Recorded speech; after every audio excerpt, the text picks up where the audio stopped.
ஷாலும் கர்த்தருடைய நாமம் மகிமைப்படுவதாக.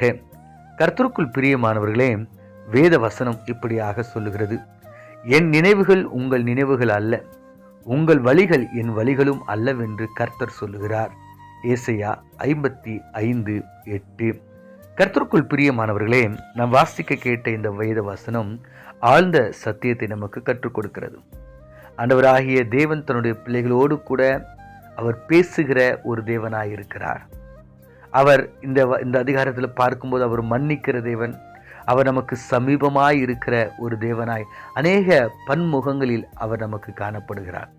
இங்க கர்த்தர் சொல்லுகிறார், என்னுடைய பிள்ளைகளை குறித்து அல்லது என்னுடைய பிள்ளைகள் என்னை குறித்து அறிந்திருக்கின்ற ஒரு காரியத்தை நான் சொல்ல விரும்புகிறேன். என்னன்னு பார்க்கும்போது, என் நினைவுகள் உங்கள் நினைவுகள் அல்ல. நான் உங்களை குறித்து நான் வைத்திருக்கிற எண்ணங்கள், நினைவுகள் அது உங்களது அல்ல. நான் உங்களை பற்றி வேற மாதிரி யோசிச்சு வச்சிருக்கேன். உங்கள் வழிகள் என் வழிகளும் அல்லவென்று சொல்கிறார். நீங்கள் என்ன வழி வச்சிருக்கிறீங்க, அது நான் நினைச்ச வழி இல்லை அப்படின்னு சொல்லிட்டு கர்த்தர் சொல்லுகிறார். அப்ப இந்த வசனத்தை நீங்கள் நானும் தியானிக்கும் பொழுது, ஆண்டவராகிய கர்த்தர், ஆண்டவராகிய இயேசு கிறிஸ்து உங்களையும் என்னையும் குறித்து அநேக திட்டங்களை அவர் வைத்திருக்கிறார். நிறைய நேரத்தில் நீங்கள் நினச்சிருப்பீங்க, நான் எதுக்கு பயன்படுவேன், நான் வளர்ந்து என்ன செய்ய போகிறேன், நானும் என் குடும்பம் அவ்வளோதான், இந்த சின்ன ஒரு சின்ன ஊழியம், சின்ன குடும்பம், எனக்கு ஒரே ஒரு பிள்ளைங்க, இப்படி சின்ன வேலை, சின்ன கிராமத்துலேருந்து வந்திருக்கிறேன், இப்படி நம்மளை குறித்ததான எண்ணங்களை கர்த்தர் அறிந்திருக்கிறார். அப்போ நீங்களும் நானும் நம்மை குறித்து நாம் நினைத்து கொண்டிருக்கிற காரியங்கள் அது கர்த்தருடைய நினைவுகளுக்கு அது அப்பாற்பட்டதாய் வேறுபட்டதாய் இருக்கிறது என்று கர்த்தர் சொல்லுகிறார்.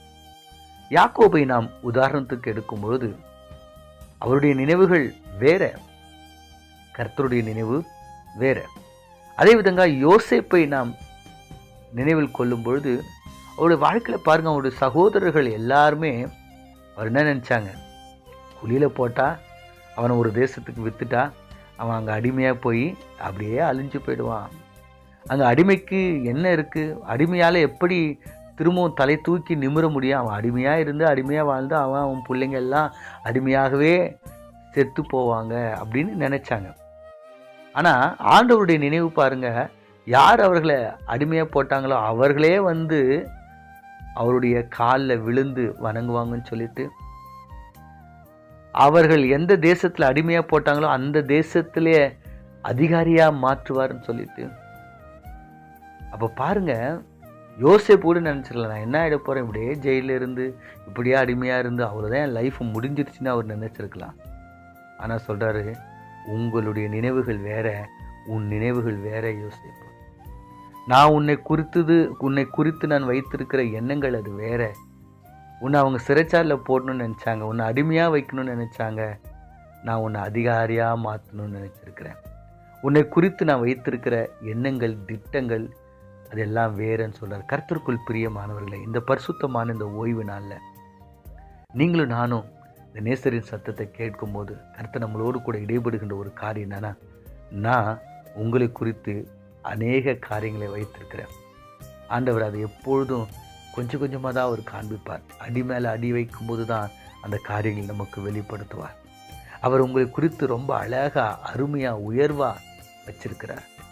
அதனால் எப்பொழுதும் குறுகிய வட்டத்துக்குள்ளாக, எப்பொழுதும் சோர்ந்து போகாதபடிக்கு, எப்பொழுதும் கலங்கி நிற்காதபடிக்கு, ஐயோ என் வாழ்க்கை இப்படி தானா, என் குடும்பம் இப்படி தானா, என் கணவர் இப்படி தானா, என் பிள்ளைங்க இப்படி தானா, எங்கள் வாழ்க்கையில் இப்படி இருக்கே, என்னோடய சரீரத்தில் எப்படி இருக்கே, ஐயோ நான் மறிச்சிடுவேன், எனக்கு இப்படி ஆகிடுமே, இந்த பலவீனத்தினால இப்படி, ஒன்றும் யோசிக்காதீங்க. ஆண்டவர் உங்களை குறித்து அவர் நினைத்திருக்கின்ற காரியம் அது வேற. யோசேப்பினுடைய வாழ்க்கையில் அவர் நினைத்த காரியம் வேற.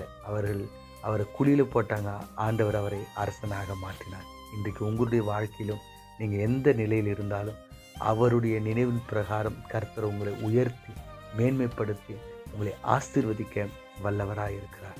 கண்களை மூடி நாம் ஜெபிப்போம்.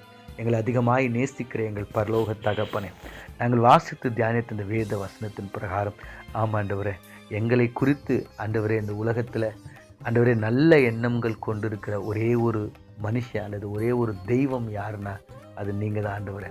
ஆண்டவரே, எங்களை எப்பொழுதும் நல்லவங்களா உயர்த்தணும், ஆசீர்வதிக்கணும், பலப்படுத்தணும், உதவி செய்யணும்னு சொல்லிட்டு நினைக்கிற தெய்வம் ஆண்டவரே. எங்களை குறித்து ஆண்டவரே நீங்கள் வைத்திருக்கிற திட்டங்கள் அது அளவிட முடியாதது, அது ஆச்சரியமானது ஆண்டவரே.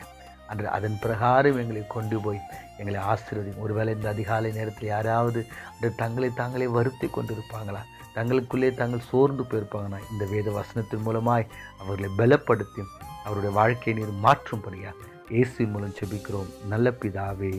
ஆமேன்.